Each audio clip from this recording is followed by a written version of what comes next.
Assalamualaikum warahmatullahi wabarakatuh. Salam sejahtera bagi kita semua. Para sahabat yang saya hormati dan saya muliakan, mudah-mudahan kita selalu diberikan keberkahan umur dan perlindungan oleh Allah Subhanahu wa taala. Amin ya rabbal alamin. Pada video kali ini saya ingin menyampaikan 10 cara agar hati kita tenang. Para sahabat yang saya hormati dan saya muliakan, sebelum saya lanjutkan, jangan lupa tekan tombol subscribe, like, komen, dan bagikan video ini agar bisa memberikan manfaat bagi orang lain. Para sahabat yang saya hormati dan saya muliakan, tidak jarang ada seseorang yang mempunyai harta yang banyak dan luas, namun hatinya sempit dan tidak ada ketenangan jiwa dalam dirinya. Dan ada seseorang yang hidupnya sangat sederhana dengan serba kekurangan, tetapi hatinya luas dan hidupnya selalu tenang. Untuk itu pada video kali ini saya ingin menyampaikan bagaimana cara agar hati kita tenang. Cara yang pertama yaitu berzikir. Zikir berarti kita selalu mengingat Allah dalam setiap langkah dan perbuatan yang kita lakukan. Biasakan berzikir setiap saat. Ketika hati kita dalam keadaan gundah gulana, galau, tertimpa musibah, dalam keterpurukan, kadang timbul kesedihan yang mendalam. Agar hati kita tenang, berzikirlah kepada Allah Subhanahu wa taala. Tidak hanya itu saja, ketika kita dalam keadaan senang, bahagia, tetap terus berzikir kepada Allah Subhanahu wa taala. Insya Allah hati kita akan selalu tenang. Tidak ada yang paling bisa membuat hati kita menjadi lebih baik kecuali selalu mengingat Allah Subhanahu wa taala. Tanamkan dalam diri untuk senantiasa berzikir baik dalam lisan maupun perbuatan, sehingga apa yang kita perbuat adalah hanya mengharap ridho Allah Subhanahu wa taala semata. Allah Subhanahu wa taala berfirman yang artinya, orang-orang yang beriman dan hati mereka menjadi tentram dengan mengingat Allah. Ingatlah, hanya dengan mengingat Allah hati menjadi tentram. Quran Surah Ar-Ra'd ayat 28. Cara yang kedua yaitu sholat. Kerjakanlah perintah yang telah diwajibkan oleh Allah Subhanahu wa taala, yaitu sholat 5 waktu. Di samping sholat wajib, kerjakanlah sholat sunnah. Sholat yang dilakukan secara benar dan khusyuk akan membantu membuat hati menjadi lebih tenang. Dengan sholat inilah cara kita untuk mendekatkan diri kepada Allah Subhanahu wa ta'ala. Sholat juga mengobati berbagai macam penyakit hati seperti sombong, iri, dengki. Melalui sholat kita bisa berkomunikasi dengan Allah. Selepas sholat kita bisa berdoa dan mengadu kepada Allah segala keluh kesah kita, kesulitan kita, masalah kita. Minta dipermudah dalam menghadapi masalah hidup. Sebagaimana firman Allah Subhanahu wa taala yang artinya, hanya kepadamulah kami menyembah dan hanya kepadamulah kami memohon pertolongan.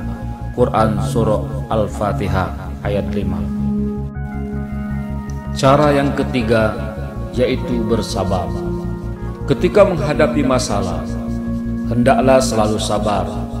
Boleh jadi apa yang menimpa kita bukan Allah sengaja untuk menyulitkan kita, melainkan untuk menguji iman dan takwa kita, untuk menaikkan derajat dan ketakwaan kita, atau cara Allah untuk supaya kita lebih sukses lagi dari sebelumnya.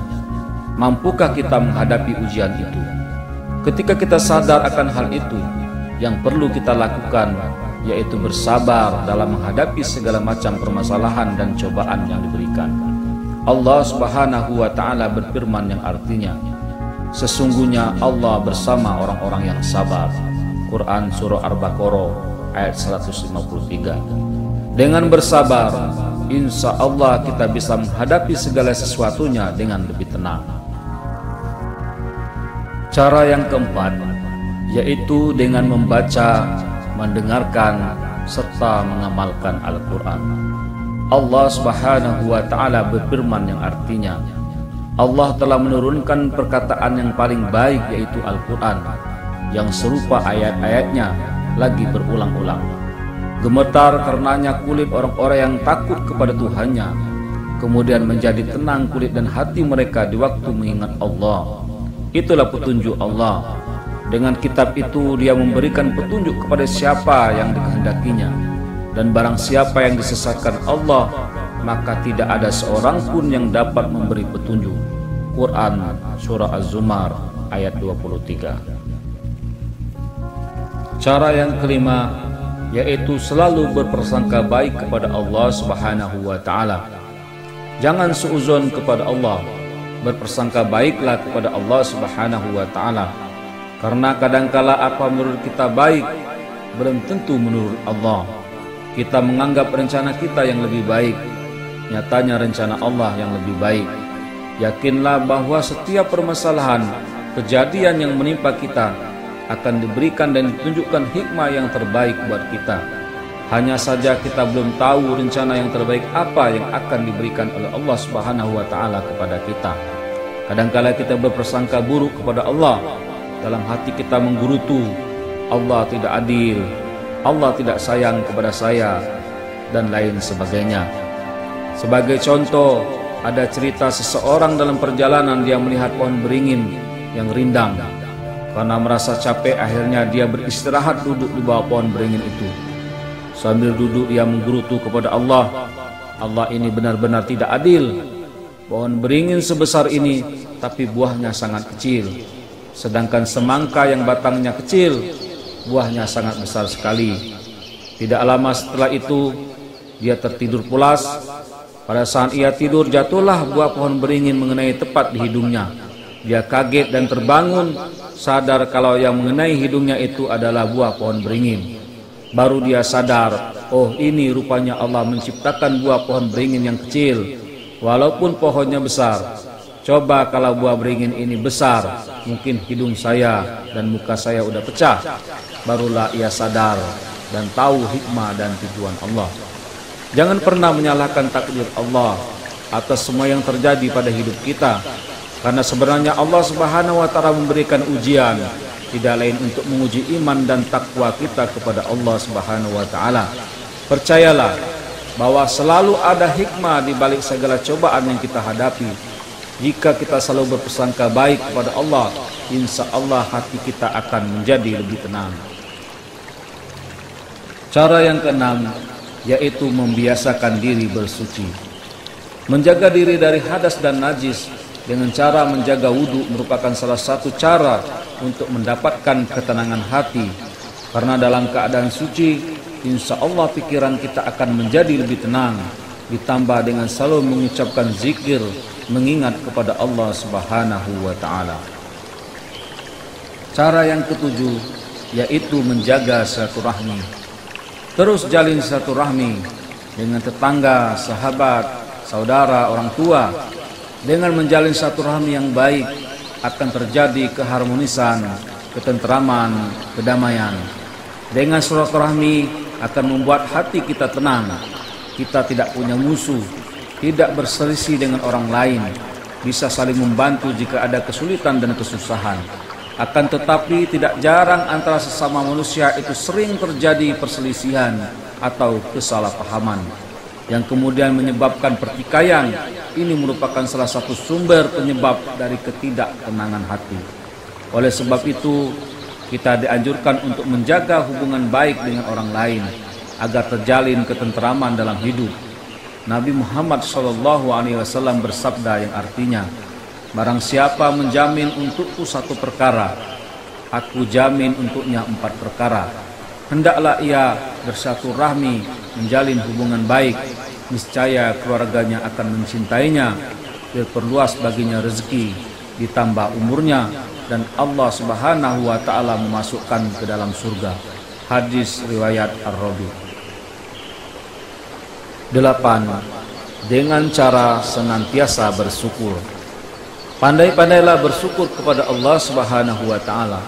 Apa yang ada pada kita, yang kita dapatkan, yang kita peroleh, semuanya itu milik Allah.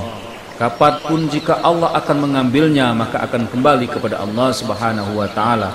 Harta, jabatan, anak, istri, bahkan nyawa kita pun semuanya milik Allah Subhanahu wa Ta'ala. Dalam keadaan apapun, susah maupun senang, kita harus tetap bersyukur kepada Allah Subhanahu wa taala. Dengan bersyukur, kita menyadari bahwa semua yang kita miliki tidak lain hanyalah milik Allah Subhanahu wa taala. Karena kita sadar bahwa Allah adalah pemilik segalanya, kita pun tidak perlu merasa sakit hati apabila suatu saat kita harus kehilangan atau merasa kesedihan akan sesuatu hal. Kita percaya Allah telah mengatur segala-galanya. Dengan begitu kita pun akan merasa lebih lapang dan tenang karena Allah akan menjaga segala-galanya.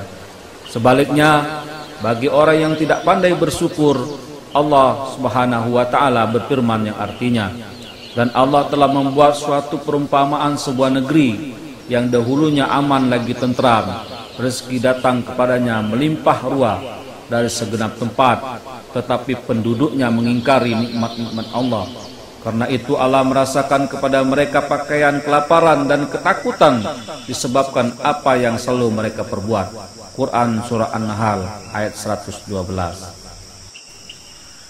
Yang kesembilan, yaitu yakin terhadap pertolongan Allah. Sesulit apapun hidup, seberat apapun masalah yang kita hadapi, kita yakin bahwa Allah tidak akan memberikan cobaan kepada hambanya kecuali Ia mampu untuk menghadapinya. Kita yakin bahwa Allah Subhanahu wa taala pasti akan membantu kita melewati semua rintangan itu, asalkan kita menjalaninya dengan ikhlas dan sabar serta selalu bertawakal kepadanya.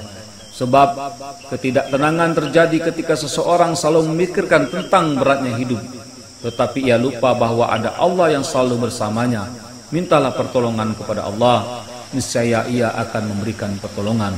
Allah Subhanahu wa taala berfirman yang artinya, dan Allah tidak menjadikan pemberian bala bantuan melainkan sebagai kabar gembira bagimu dan agar tentram hatimu karenanya. Dan kemenangan itu hanyalah dari Allah yang Maha Perkasa lagi Maha Bijaksana. Quran Surah Ali Imran ayat 126. Yang ke-10, memperhatikan dan sadar akan kekuasaan Allah Subhanahu wa taala.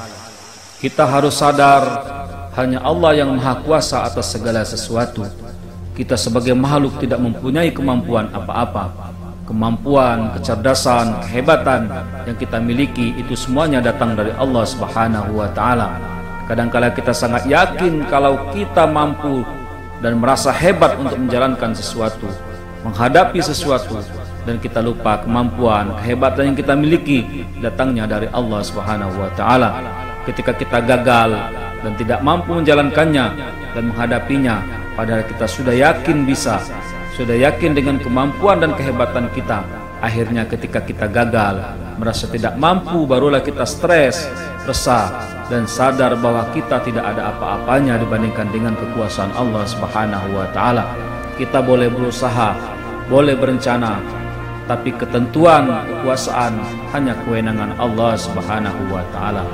Seseorang menjadi tidak tenang ketika ia memikirkan akan kemampuannya untuk menghadapi segala sesuatu, sedangkan ia lupa bahwa semua kekuasaan dan kemampuan yang ia miliki datangnya dari Allah Subhanahu wa taala.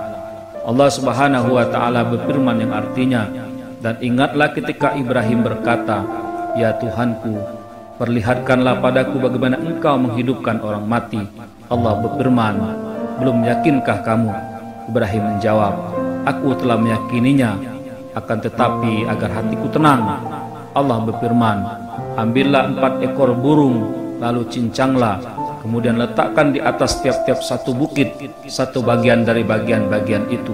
Kemudian panggillah mereka, niscaya mereka datang kepadamu dengan segera. Dan ketahuilah bahwa Allah Maha Perkasa lagi Maha Bijaksana." Quran Surah Al-Baqarah ayat 260. Para sahabat yang saya hormati dan saya muliakan, demikianlah 10 cara agar hati kita tenang. Mudah-mudahan video ini bermanfaat untuk kita semua. Saya akhiri, wassalamualaikum warahmatullahi wabarakatuh.